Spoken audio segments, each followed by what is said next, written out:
Hello. Good evening, everyone. I'm Constance White. I'm Senior Executive Director of the Social Justice Center, and it is wonderful to have all of you here tonight. I am going to introduce you to our two key speakers tonight, beginning with someone who some of you will be very familiar with, Dr. Joyce Brown. Dr. Joyce Brown is a visionary educator, an academic leader who has successfully managed complex financial, administrative, and strategic issues, creating transformative institutional change. Since 1998, she has been president of the Fashion Institute of Technology, a SUNY college that currently serves over 8,000 students, some of you here, and with a faculty and staff of approximately 1,700 and an operating budget of $220 million. She is also president of the FIT Foundation, the college's private fundraising arm. In her 27 years at FIT, Dr. Brown has led an ambitious strategic and investment plan that has built faculty ranks, expanded curriculum, invigorated the culture with groundbreaking initiatives in diversity, sustainability, and technology, and raised its profile as a national center of innovation. She has overseen the funding and construction of the college's first new academic building in almost 50 years.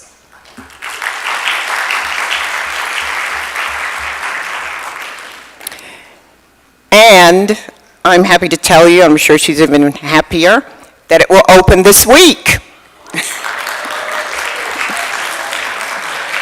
Very exciting, very exciting.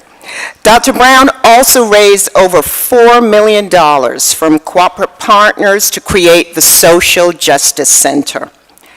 SJC at FIT. The SJC offers support and services to help BIPOC students and employees succeed in the creative industries, including fashion. And it significantly increases diversity and equity within these industries. Dr. Brown holds a PhD in counseling psychology from New York University.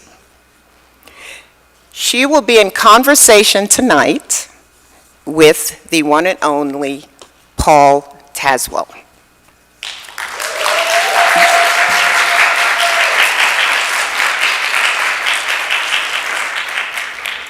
Oscar, Emmy, two-time Tony Award-winning designer. He is a defining creative force in not just one area, but in theater, film, and fashion. Tazewell is best known for his costume design for the record-breaking film adaptation of, let's say it for the people in the back. Wicked has received widespread acclaim following its release in November 2024, and in a few weeks, as many of you know, I'm sure, we will be excited and blessed to be able to see Wicked Part 2 called Wicked for Good. In November 2024, Paul Tazewell created costumes like Glinda's iconic pink bubble dress, which required over 225 hours of work. It became a symbol of the meticulous craftsmanship and visual storytelling that he excels at. In spring 2025, Tazewell made history as the first Black man to win the Academy Award for Best Costume Design.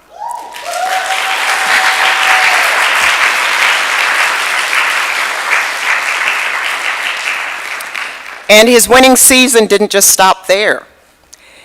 It also brought him a BAFTA Award, a Critics' Choice Award, and the Costume Designers Guild Award for Excellence in Sci-Fi Fantasy Film. Across stage and screen, Tazewell's work has shaped some of the most significant productions of the past 3 decades, with over 30 Broadway credits to his name. His designs for Hamilton, iconic, earned him a Tony Award in 2016, followed by a second in 2025 for Death Becomes Her. Additional theatrical work includes In the Heights and The Color Purple. On screen, his costumes have elevated films such as West Side Story, Oscar nomination. You can clap.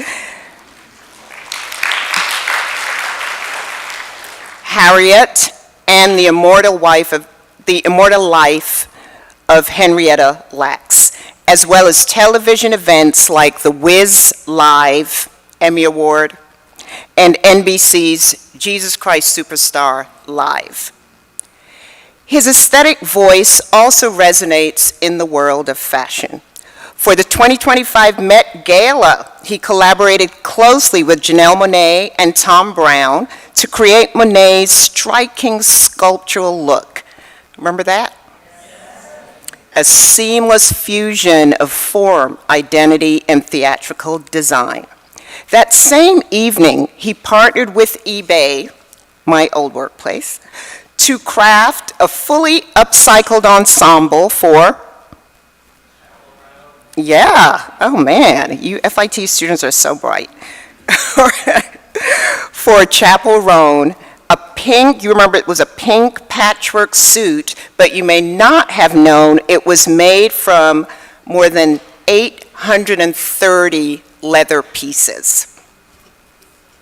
Though celebrated for his achievements in costume, Tazewell's creative practice defies categories. His current work spans product design, interiors, publishing, and architecture, a multidisciplinary approach grounded in storytelling, materiality, and the artisan's hand. With upcoming projects across fashion, home, and media, he continues to reimagine what it means to design with intention in the digital age. So you are in for a treat. Now it gives me great pleasure to welcome James Katz, Deputy Secretary for Economic Development and Workforce for New York State.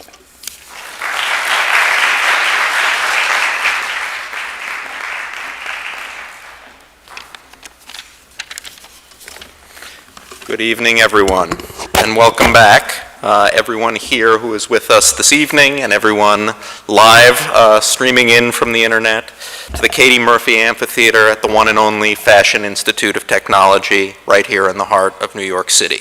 And as a trustee of the State University of New York, Chancellor King and Chair Tisch would feel I would be remiss if I did not point out that this is a proud, proud SUNY school, and we are thrilled to be here.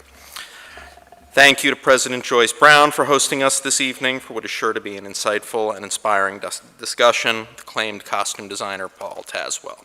My name is James Katz, and I'm here on behalf of our Governor, Kathy Hochul, who I proudly serve as Deputy Secretary for Economic Development and Workforce. I'm here not just because the Governor loves Paul's work, as we all do, but because we all love the film and television industry. Film and TV in New York State add over 65,000 jobs to our economy, as well as $16 billion in economic output. And most importantly, over 90% of the businesses in this industry in New York State are small businesses. Some of them directly support the work of costume design and wardrobe for film, theater, and television. Just imagine the vast team of artisans and craftspeople that Paul has to enlist in creating his award-winning designs. Depending on the show, Paul's crew can number up to 140 people working day in and day out to create his stunning costumes. And just think about the tailors, the milliners, the button makers, the dyers, the embroiderers, the shoemakers, the dry cleaners, and on and on. So many of these specialty small businesses are right here in New York City. Not to mention, New York has been the backdrop for so many films and shows with the most iconic costumes.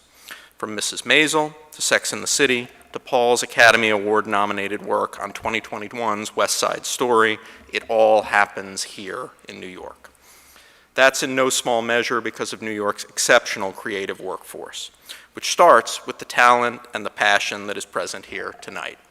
Students, like all of you here at FIT and around the state, who are passionate about studying the art of fashion and costume design and aspiring to be part of our state's thriving creative industry. So, in film, in theater, as in life, what we wear is such an important part of the story, that we tell the world about ourselves and about who we aspire to be. The governor would want me to say that you are all looking exceptionally fashionable tonight, and we would expect nothing less at FIT. And indeed, we are in the presence of fashion and royalty after all. We're so proud to claim Paul as a resident of New York, and I'm incredibly honored now to be able to kick things off. So let's get on with the show. Thank you all. Award-winning costume designer, Academy Award winner, Tony, BAFTA, Wicked, West Side Story, Death Becomes Her, Hamilton, Harriet, this brother is bad. My desire to create is always present. Through color and texture, how do I transport audiences?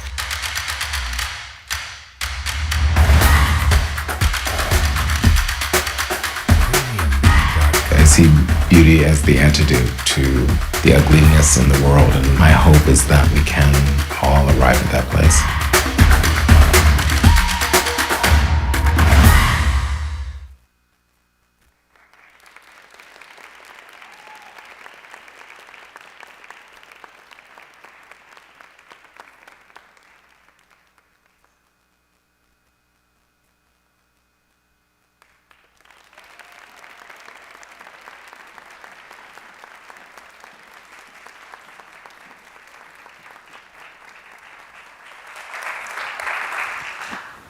Thank you very much for the warm welcome and the great introduction. I think you have a good sense of what we're going to hear tonight, and we're all looking forward to that. So, welcome.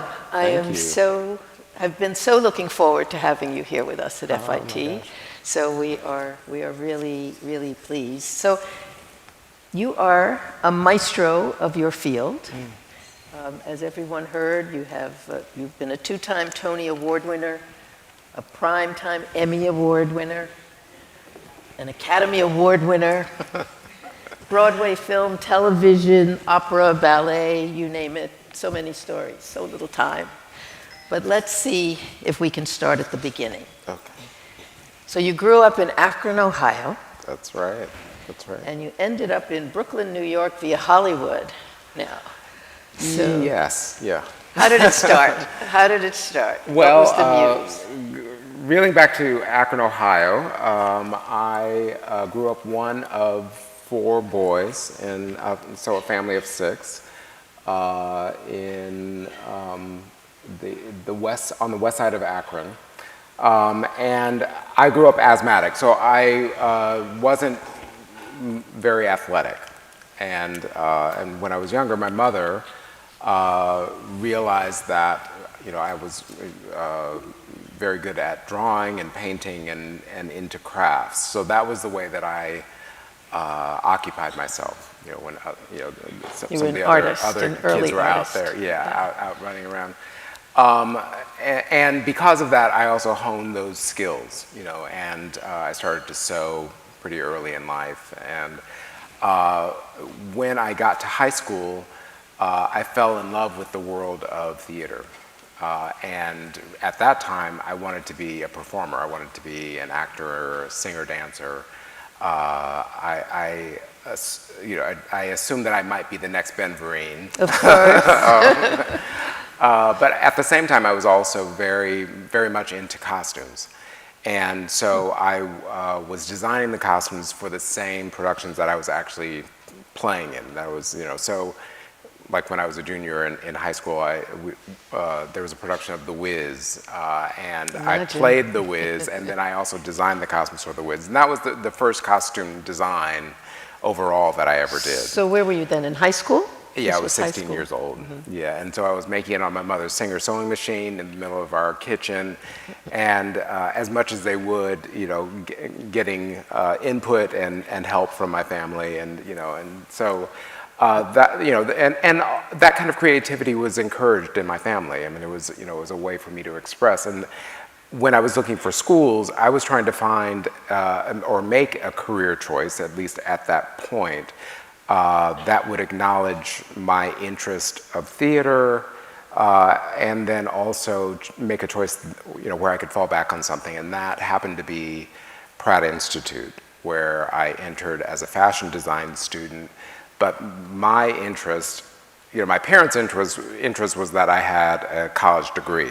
My interest was that I was going to be in the middle of New York City and I could start to audition and become this great performer. So we're going to forgive you for Pratt. Right. You can continue. Yes. Yes, well, and it only lasted a year. So I ended up, because it was at a crazy time in New York City. It was 82. And New York was not the kindest city to be in if you're from Akron, Ohio. Not alive then, Yeah, yes, you were but a thought.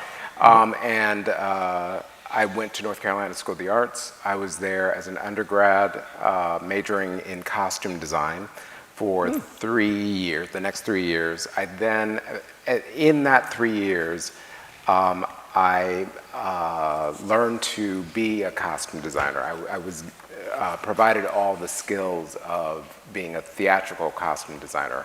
I also met a wonderful designer and woman named Ann Roth, and she gave me some insight on, just seeing that I was a young black man, how I might be, take presence in the, in the entertainment industry, because there are very few people that look like me in the industry.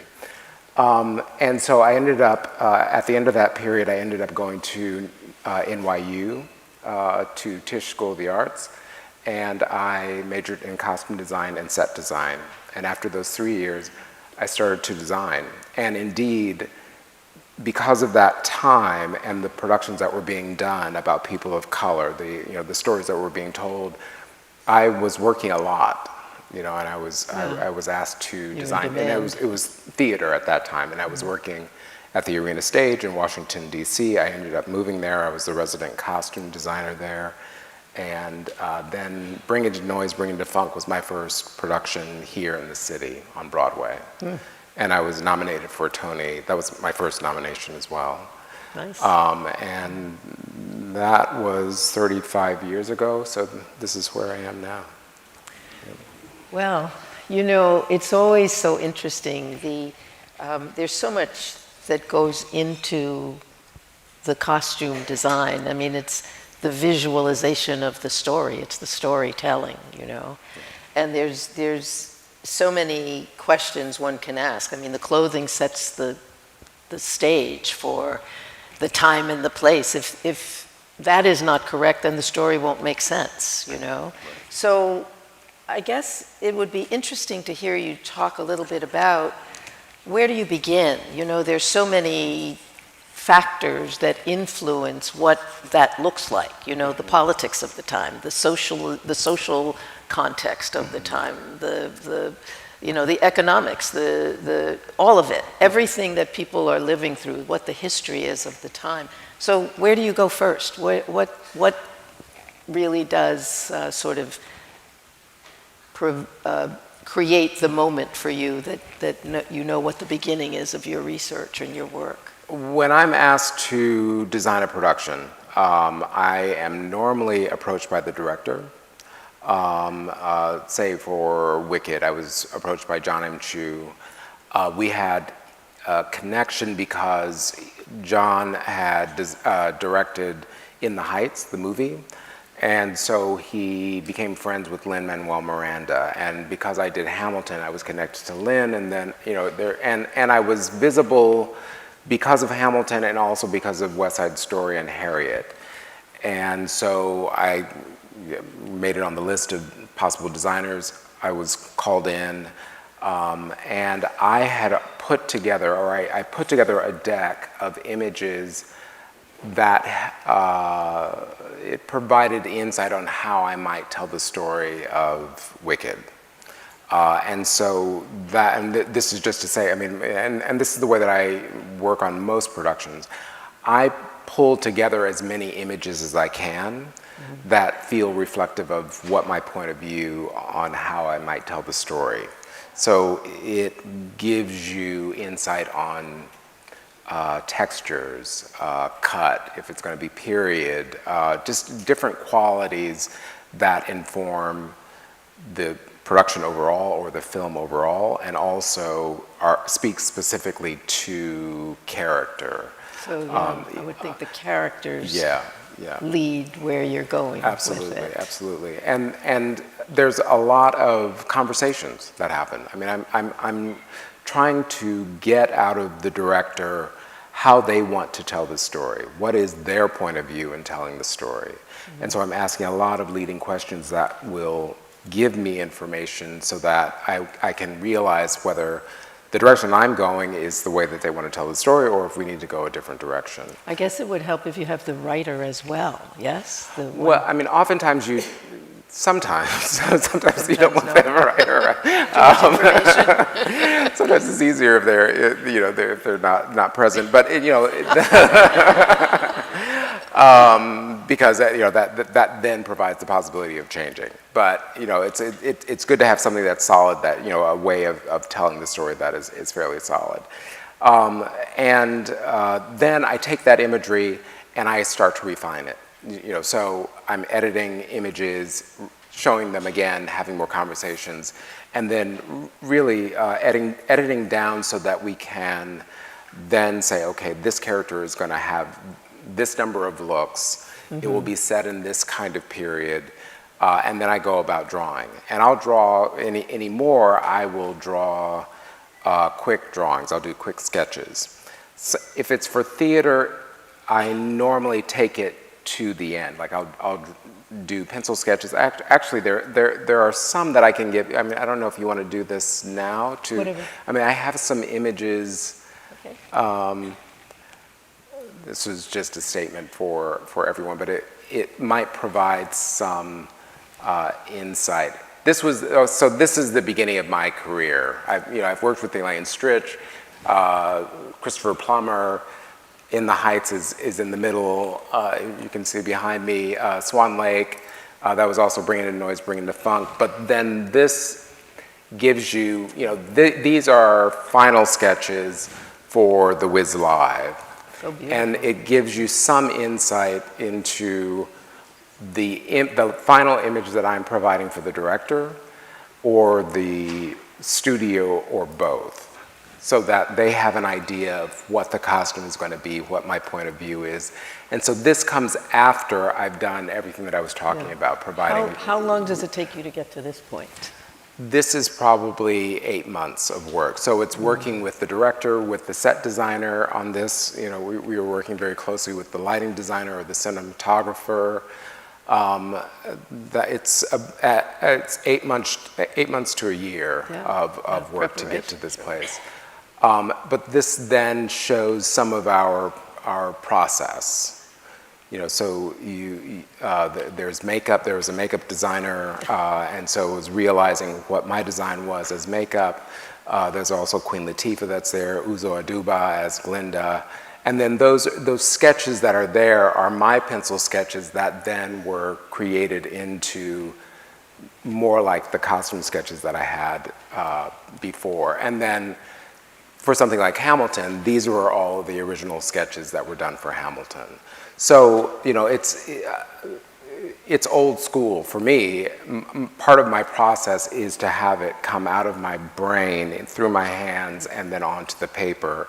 Yeah. And that's the way that one, that's the way that I'm talking to myself or designing for myself, and then that's also how I'm communicating that with the director. It's interesting today, so much is done through technology, Yeah. you know, Yeah. and we see it at so many levels of design where, you know, you try to hold on to the hand skills, but And that's, for me, you know, analog is huge. And it also speaks to the process of doing costume design because I'm dressing human beings.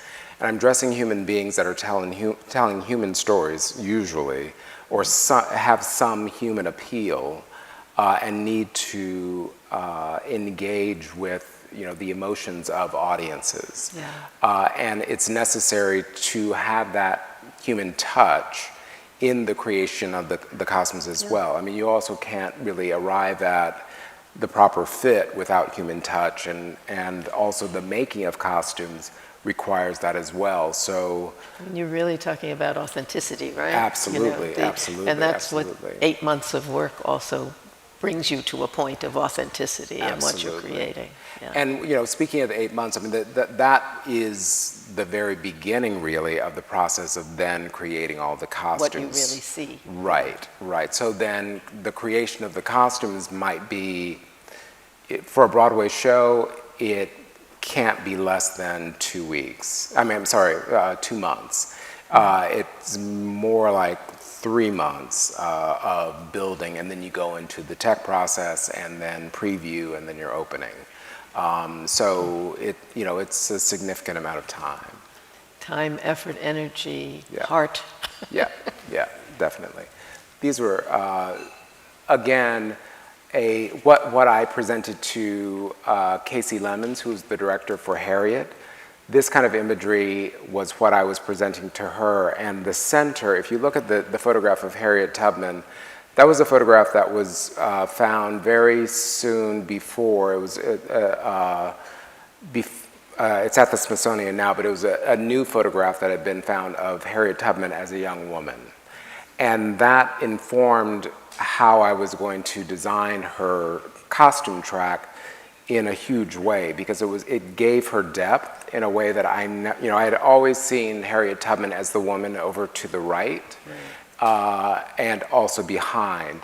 But to see her as a young woman that, you know, was dressed for this portrait, it just gave her a different sense of being, I guess, and dignity that And I thought life, was who she necessary. was. Yeah, yeah. And then these are some of the sketches that, you know, there's Cynthia Erivo, the sketch of her, and then also Janelle Monáe. And these are some of the... Yeah. And then costume sketches for West Side Story. This was in my studio when we were doing West Side Story, and then these were some of the early photographs for West Side Story, and then those were scenes that were shot all throughout New York, of action. the streets of New York. Yeah, yeah. And then. So, and this is just, you know, just to give you a glimpse, one, to inspire questions, you know, that you might have, but also just to show you what my history has been. And, you know, I have to say, you know, which, you know, looking back on last year and all of the awards and being recognized for both Wicked and then also Death Becomes Her, I know that I could not have designed Wicked in the way that I did without all of the history of making that I had leading up to that. And there were, you know, there's a lot of, I am particularly prolific. I mean, I have a lot of work out there that, you know, that I've done, but to be acknowledged for it at that scale and for a film that is as embraced as it is, and also includes so much of me in the story and how, you know, how I designed it and what I was doing. I mean, like all of this, you know, going from sketch into digital, into choosing the fabrics and really creating this world, it is all a reflection of me and who I am as an artist and as a designer. Well, and as a seriously committed, focused work of art, you know. I think, what is the expression? The only place success comes before work is in the dictionary. Yeah. You know, That's right. and, That's right. you That's know, right. we're hearing the story of how it all happens. It's not magic. It's work. It's commitment and putting your heart and soul into it. That's exactly It's a gorgeous body of work. Thank you. So in these images, you see, some of the mushroom imagery that was very inspirational in creating the looks for Elphaba. The iconic images that informed how I imagined that we would see Elphaba as well. So so I was making a comment on what had already been done before as well, and then Glinda, the different versions of the sketches, and then that's the dress in the workroom. Yeah. Tell me something. Did you make more than one of them? Yes, for when we were in filming, we had a hero, we had a backup of that hero, and then we had a body double. So there were 3 that were in operation. Wow. As we were, because we were filming for about a year and a half, well, I was there for about a year and a half, so we were filming for about a year. And over that amount of time, that's all nylon, crin, and then layers of silk organza. That's the dominant fabric of silk organza, so we could keep it as gossamer as possible, but also attain that sculptural quality. But over time, it just has wear and tear. So we would swap in skirts, and as much as Ariana Grande would allow us to swap in skirts and change things. Well, it's interesting that really raises a question about the fabric selection and textile. I mean, that too is part of the story because it has to move and it has to drape and it has to flow. And how do you get there? How do you get? I mean, this is gorgeous and different layers and depth of textile that makes the look. Yeah, that is a huge priority for me. I mean, and a huge passion for me as well. And I pull on multiple connections, I guess. My time, wanting to be a performer, I was also I was studying to be a dancer as well. So I became very aware of my body and how it moved, and also what fabric did on moving bodies. And so that was part of my direct interest. And so I've been able to, as I, matured as a designer, I've been able to pull, thread that into that interest and ability to understand that into how I choose fabrics, how I want for fabrics to move. If you go back to West Side Story, you see Ariana DeBose's West Side Story dress, the yellow one that, where she spins around in America. Those fabrics were chosen very specifically because I knew how it was going to move through, or how I wanted for it to move through space. Right. And then also the way that the dress is engineered and how the petticoat is put into the dress and what that petticoat is made of. It's all very intentional because I know that if it's a certain weight and it has a certain drape or float, that it will respond to her body in a very specific way. So that, as a costume designer, that's where the, kind of the science comes into figuring out how clothing will actually perform. The same with, making choices about the bubble dress, where I want for it to attain this luminosity, so, and then also have, this movement of color. So, it's where we're painting into it and ombreing it, and then foiling it and beading it, and so all of those different elements, all those different layers are working together to create this magical, kind of iridescent dress. No cutting corners. Yeah. It's all very, very intentional and effective. And then these are just some other images. The Fibonacci spiral, or that shell that's to the side, that became a very integral and inspiring image, overall for all of Oz. But then, to see, the bubbles and how that defines who, the color of pink and who Glinda is, and the original inspiration, which was the Wizard of Oz from 1939, the Billy Burke dress, and, how that, became that's kind of the iconic Glinda that, most of us, kind of carry with us. So to create some tie towards that as well was very important. Death Becomes Her. Again, it just gives you, a different point of view on camp, glamour, and theatricality,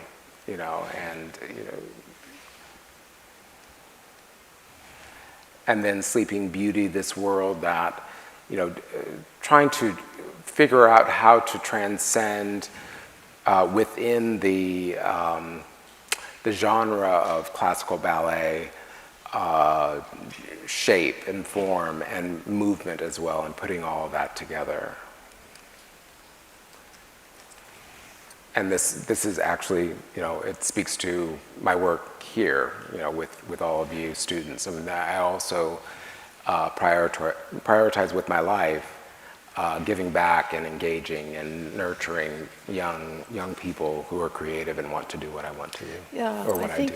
Let's talk about that a little bit. I think, you said at the beginning that there were those who created and wanted to help create an opportunity, saw your talent, obviously, saw what you could produce, but wanted to have a pathway for you to have a career in an industry that was probably not looking for you. So you've been a first on many fronts. I mean, you obviously, from the beginning, thank you, Mom, for encouraging the artistry and the creative bent.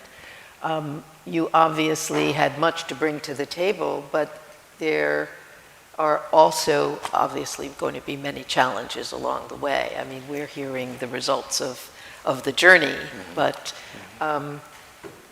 you're a world-renowned artist. You are a teacher, you're a mentor, you invest in young people's talents. So tell us a little bit about what some of those life lessons along the way have been that, that you've learned, that you've then built upon to bring the hand out and hand up for the people coming behind. What advice would you give to young people today? I would definitely say hold on to your passion. The world of theater in general, and the entertainment industry,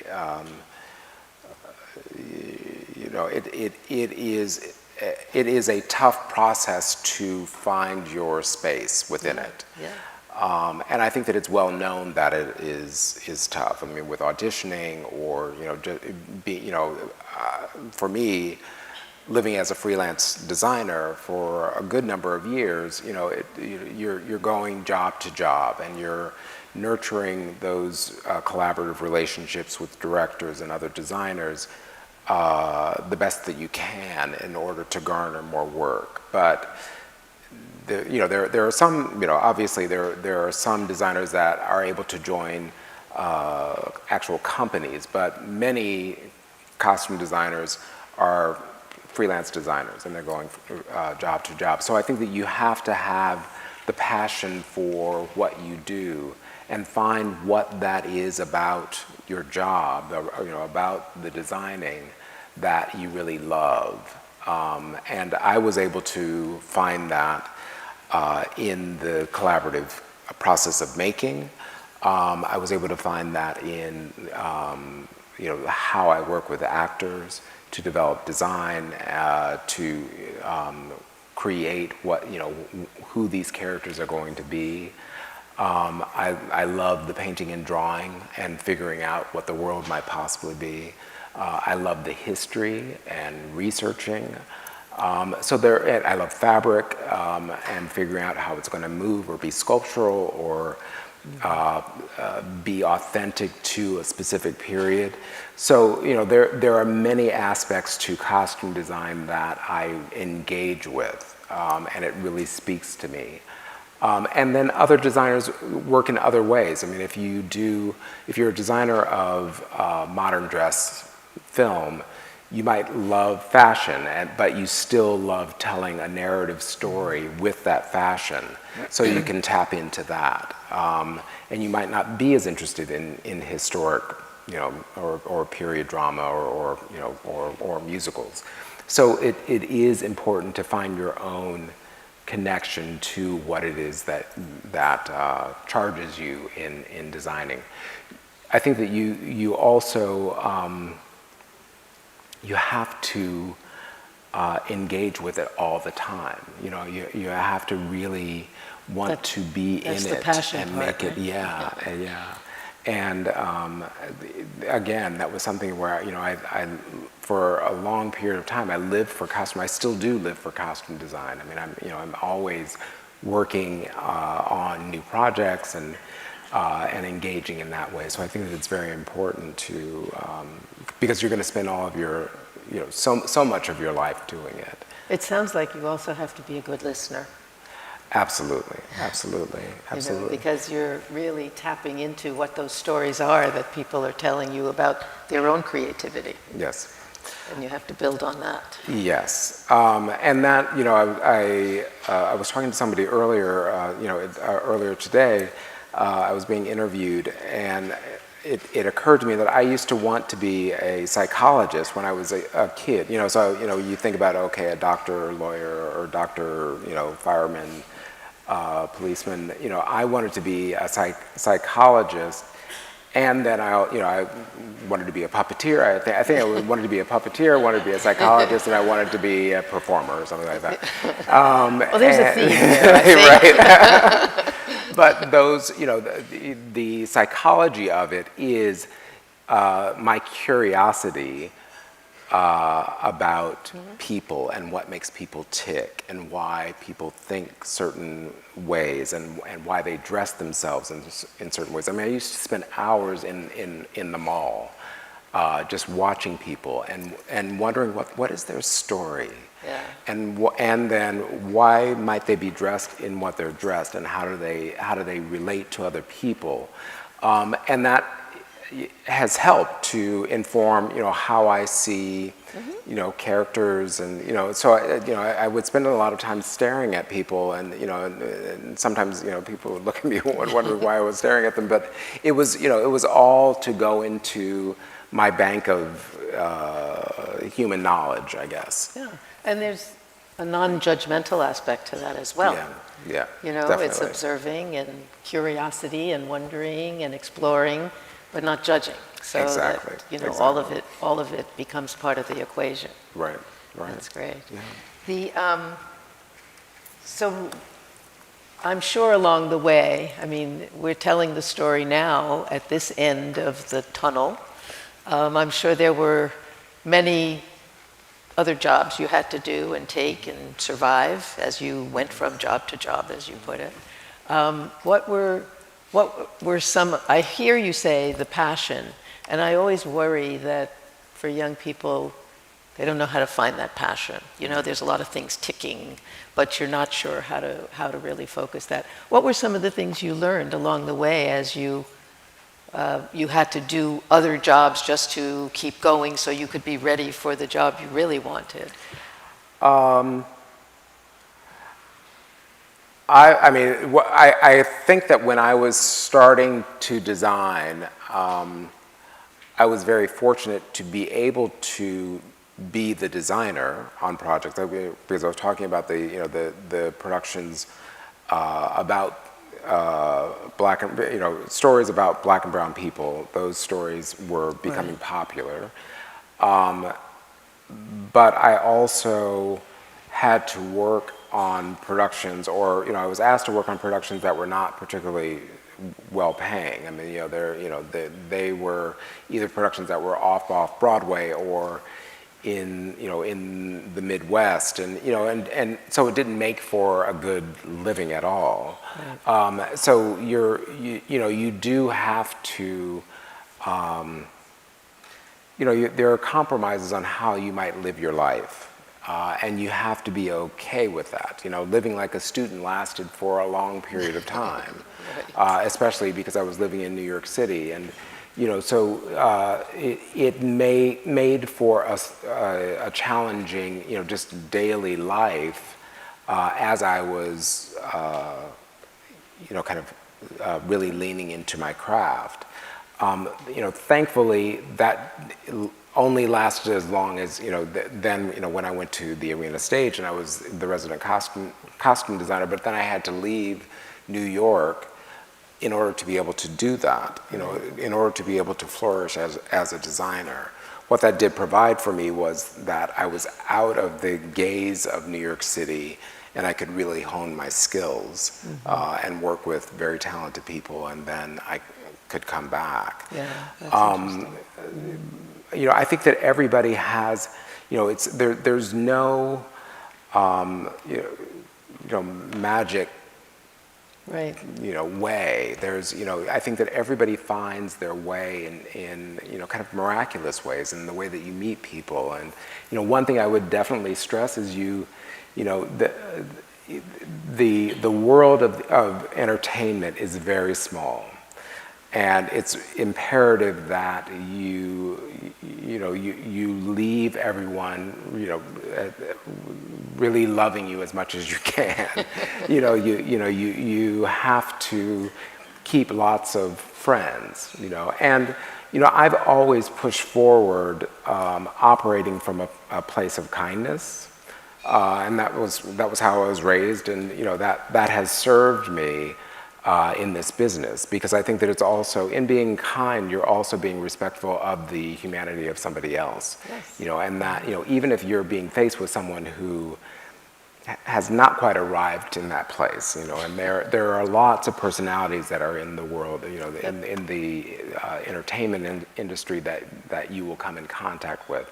So it's important to be able to, kind of balance yourself and treat them with kindness, and respect, the best that as you you can. said. Exactly. I think that's a good life lesson in every industry. Yeah.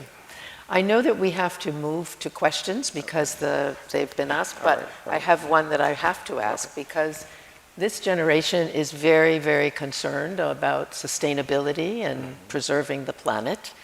And there are hundreds of thousands of costumes that are produced and created every year, and productions have multiples of every costume, and some of them go on for years, so they have to be reproduced. So what happens? Is there a costume heaven somewhere for all of those no longer in use articles? There is there are costume heavens like rental houses that for every studio they have a warehouse of costumes, and some of those costumes go way back. It's they refer to it as their archive. Right. And say all of the costumes for Wicked that were created, now live within Universal's archive. There were some costumes that were created, multiples that were created to go around the world to be marketed, or for a part other of the marketing. archives? Yeah, well, part of the marketing for the film. So they would live in different cinemas for a period of time, and they've come back to Universal as well. So they hold all of Wicked in their warehouse for as long as they've decided that they want to hold on to them. I like the Wiz Live. All of those costumes were donated to Goodspeed Opera. It's a theater company that's in Connecticut. They have a large rental unit or rental company, Well, and that's so good. that goes out and and it's reused. So that process of renting, the access to renting those costumes. One, I mean, in film, most of the costumes are rented if they are of a specific period. If it's a costume drama, then it would probably be mostly rented, and then your principals you might build certain things. So that you can access clothes that still exist, that were created and then still exist. They have a second and third life. Yeah, well, that's good. There's a process. We have some in our own archives in our museum. The Joan Crawford and Greta Garbo and various studios that I think MGM, really provided for us for part of the collection. You used to be able to, like, there are Western costumes in LA.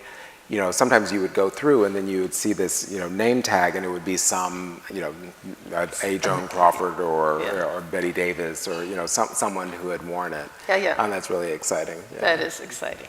So I think we're about to have these questions before we have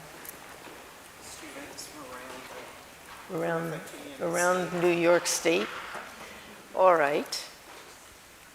So this question says, for students just graduating, what are 3 different entry points into the costume or production design fields?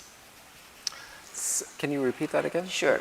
What are 3 different entry points, ground level sorts of jobs into the costume production design fields? What might they be looking at? You could be a costume an assistant costume designer, which is there are a number of levels. There is my associate. They work by my side, and somebody that I trust implicitly. Oftentimes they're overseeing the budget. They tend to, or usually they have lots of experience in building, and so they have relationships with the shops throughout, the city. If it's theater or for film. Textiles and that sort of thing as well?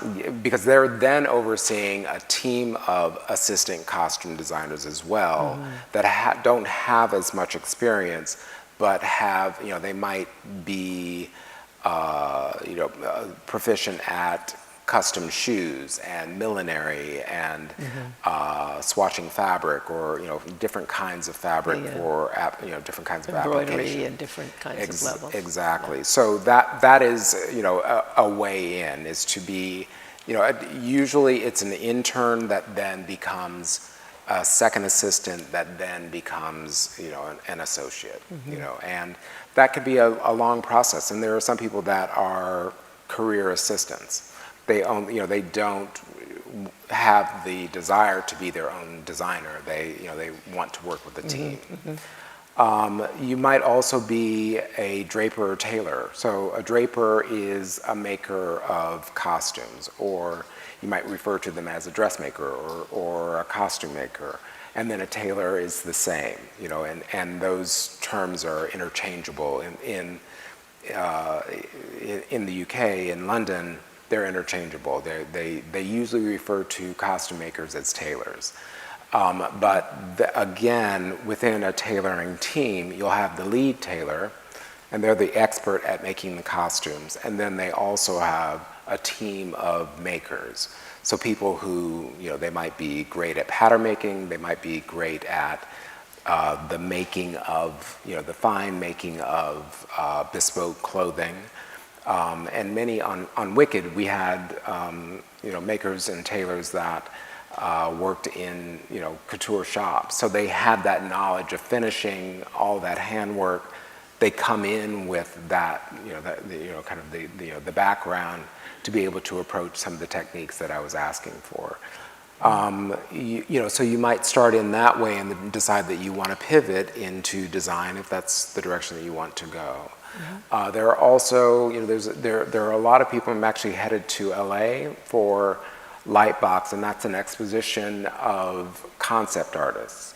So there are artists that will take my sketch and I give it to them with specifics on color and fabric choice, and they're proficient at digital rendering. And so they'll take the performer's face, somebody who's cast, and my sketch, and they'll create a sketch that is it's a three-dimensional sketch done in a, it's filmic in a way, so that I can show that to a director and to a studio or producers, and they can get a better idea of what my idea is, and also really, it's almost a contract where, I'm giving them the visual of what will arrive on set when we are shooting a scene. So it becomes much more specific than some of the sketches that I was showing where it's just pencil and watercolor. So that's another entry into the world of costume design. So that, there are multiple levels and different kinds of careers that somebody could have. And it sounds like lots of opportunity to stand out and to demonstrate what you can do. Absolutely, absolutely. And also, many people don't know that there, you could be a career costume designer either. So there's costume design, and then there are a number of different careers that come below that as well. Yeah. I think we all end up knowing the name on the door kind of role, but there's lots of other levels as well. What piece of advice as a costume designer do you wish you had received in the beginning of your career? To have a strong point of view and to share it. To speak. To speak, yeah. I mean, I think that I had a strong point of view. I think that I was waiting to be asked. And looking back on it, I wish that I had been more forward about, just sharing my, and I allowed for my artwork to kind of speak for itself in a way where I think that if I had, used those skills to, really talk about and be more verbal about, my point of view. You might have gotten an Oscar sooner. There it is. So, what has been the most challenging or rewarding project or design that you have created or been a part of? Absolutely Wicked is probably the pinnacle of my creative, kind of engagement, expression. It tops everything else as far as craft and what I was, what I had access to, really, and even the story and the depth of the story. That is not to say that I love the design of Hamilton and what that collaboration was about, and how it has touched audiences. The same for West Side Story with Steven Spielberg. All of those are very meaningful in my, overall career. Evolution. Yeah. It's hard to pick among the children, isn't it? It is. So this is a question that I guess leads to a very thoughtful kind of response. It says, what does it mean to you to be a black man in an industry that isn't generally, this says, for those of color, doesn't generally recognize the talent? This goes back to, what I spoke of originally, where they're entering into my career, or entering into the entertainment industry and the costume design. There were very few people of color or people that looked like me, and what that provided was productions that opened doors because they were looking for designers that were close to the same culture of the stories that were being told. What that also did, though, was that kept me in a box creatively, and really didn't allow for me, just because producers didn't see me beyond designing That stories niche. about people of color. Yeah. You know, that was, that seemed like a comfortable place for other people and how they saw me. Right. That was one of the things that I was trying to avoid, even as a performer. That was a defining reason that I chose designing over performing, is because I didn't want to be stereotyped in the way that I was seeing many black men stereotyped for the entertainment industry. So I made the conscious decision that I could then, I could live vicariously through these other characters and design for anyone, regardless of gender or race or any of those, culture.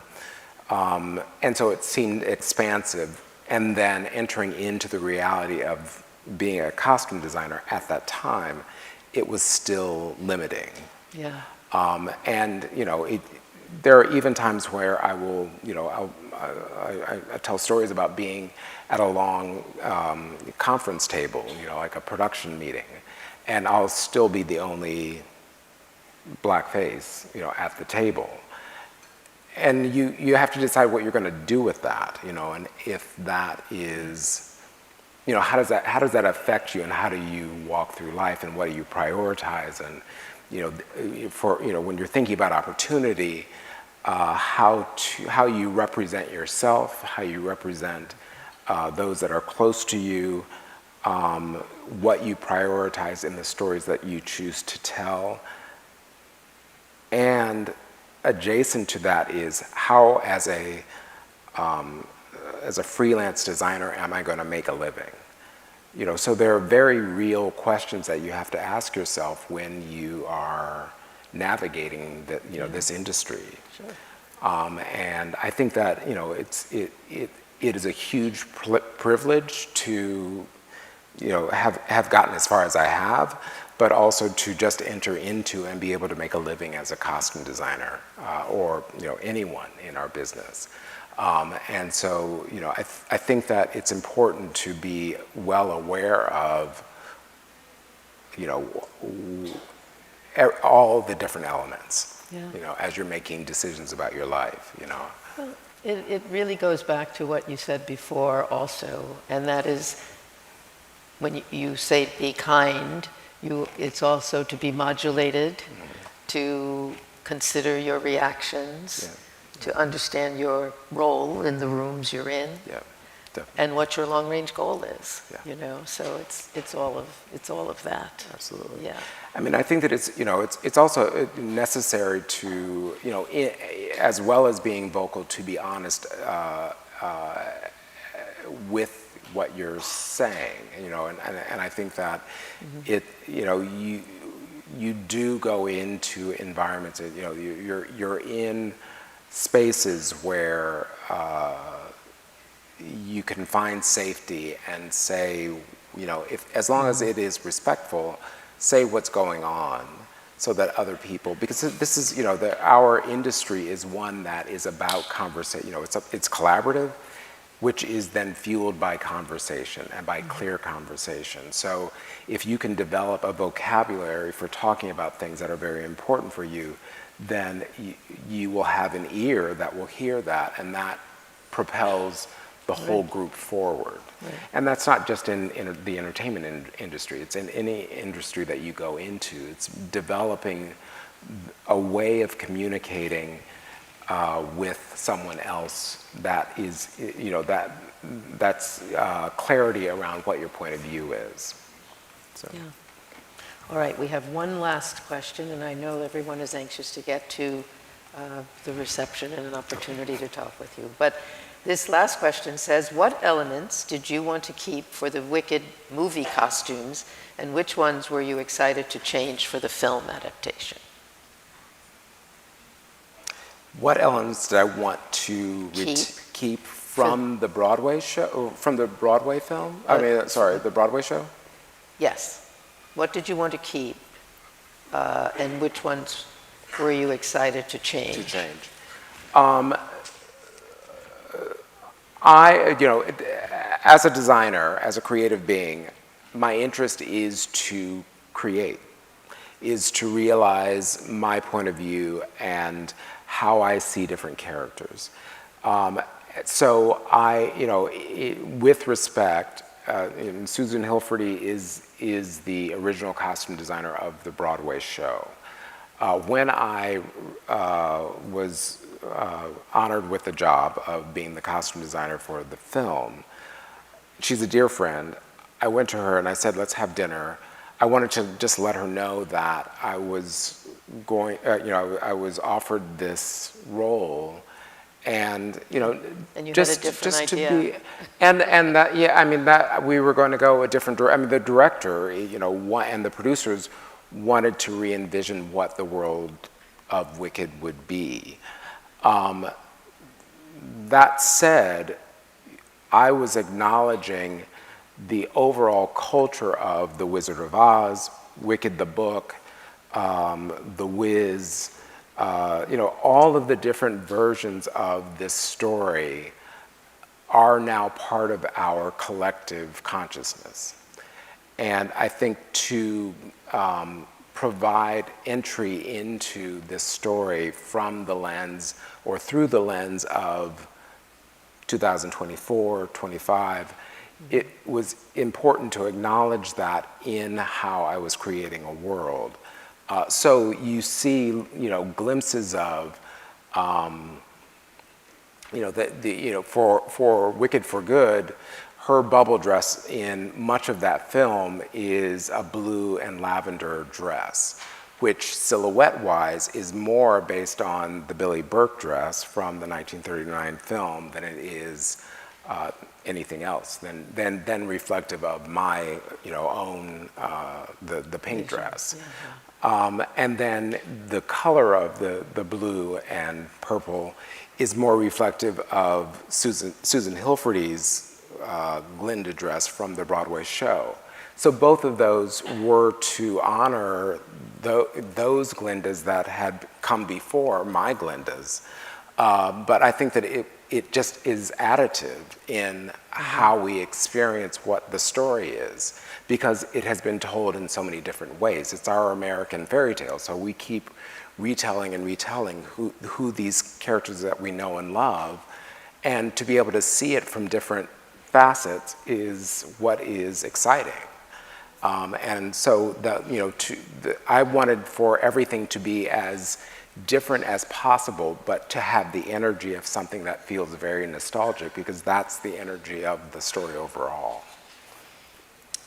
I think you would have been a great psychologist and possibly a diplomat as well. Thanks. So, thank you very much. This was wonderful.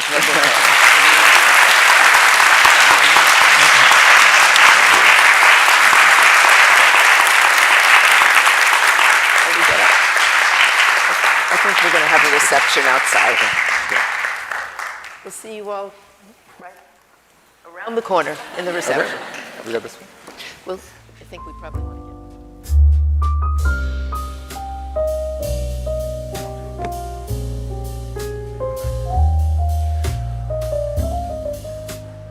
get. Thank you for attending this